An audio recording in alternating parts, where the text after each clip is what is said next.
Hi guys, welcome back to another episode of Ajawi TV, where we help returning residents do construction in Jamaica while they're living overseas.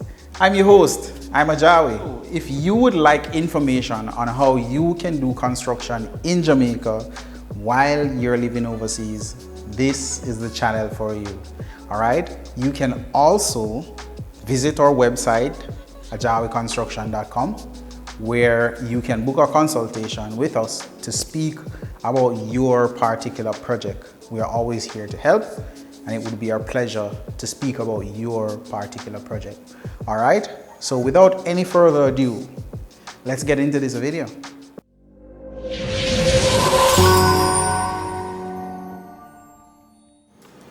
Hi guys. All right, so a little update with the project.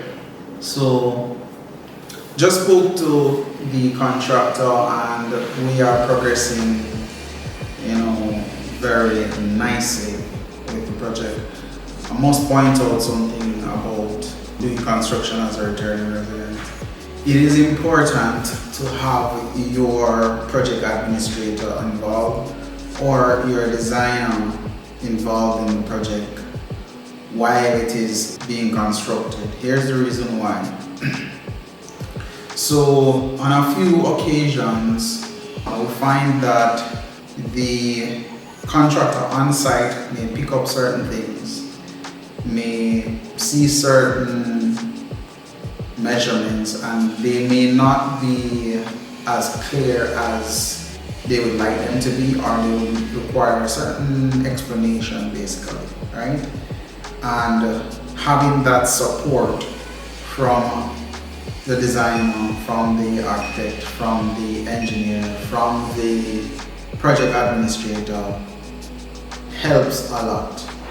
So I'll give you one instance.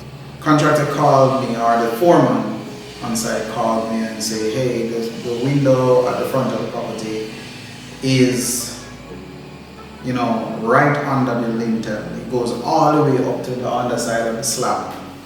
So basically, no lintel would have been above it, or there wouldn't be any space above it because it bought right up under the existing slab. So when I asked, hey, what height are you taking from the floor to the sill of the window? And he was saying, it looks like 4 feet on the drawing. So I was like, no, it's not actually 4 feet. It's supposed to be 3 feet to the sill.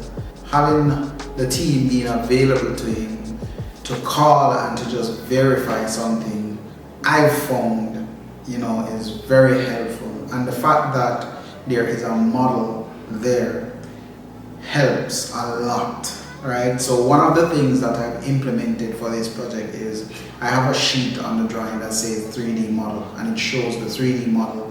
I exploded 3D model of the building.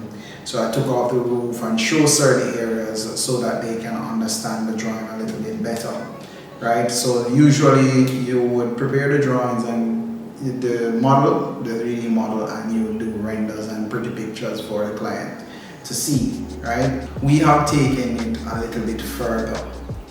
What we've done for this project is we took the 3D model, right, and pull information from it. So for the slab, for example, the roof slab, while we were doing the bid of quantities, I was able to pull out the roof slab from the model and calculate what volume of concrete we would need to make that slab, right?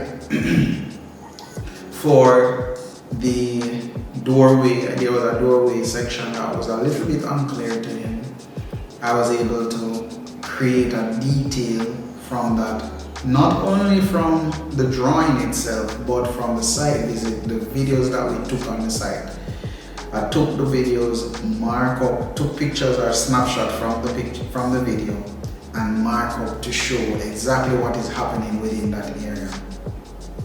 Sent it to the contractor sent it to his foreman, and by the time I went back to the site the next day or 2 days after, they have framed up that so nicely and ready to pour the concrete.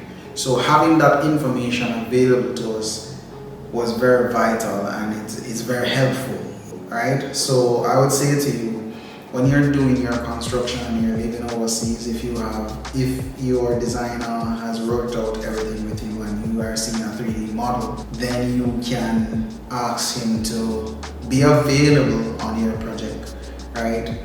He may charge a fee, he may not, but once he's available, then during the construction, if there's anything changing, then he would be able to go back on those drawings and look at it. You know, he can even make the change that is the intended change and see what happens to the building, right? So a 3D model or a rendering, you're looking at one behind me. So this is actually a rendering, right?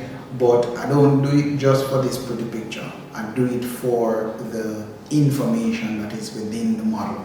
I can pull out different areas, I can blow up different areas just for the contractor to be able to see exactly what is happening. There's another project that I am preparing right now, and I've prepared it in such a way where the building, the model, and for that particular project as well, we will be doing the same thing. We'll be having the 3D model available and we'll pull out certain information, alright?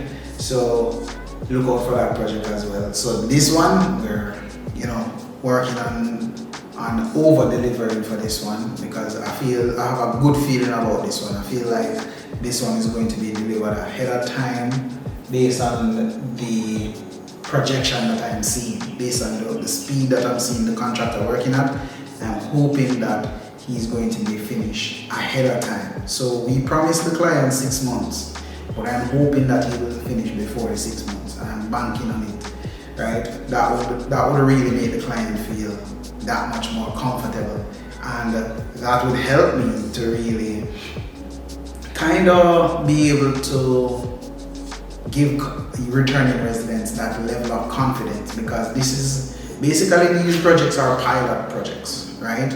They are showing me what works and what doesn't work and how to get returning residents to build a certain way and to be able to over deliver for these returning residents, right? So I'm looking forward to finishing this ahead of time so that we can use it as an example to others. Alright, so stay tuned, make sure you hit the like, make sure you hit the subscribe, make sure you hit the notification bell so that you can be notified whenever we drop videos just like this one. Alright, I'm Ajawi. Today I don't even know which day it is. I'm heading home now. I'm so tired. We're at work from 5 o'clock and now it's 4 o'clock in the evening, so I'm going home to get some rest, guys. So yeah, see you in a little.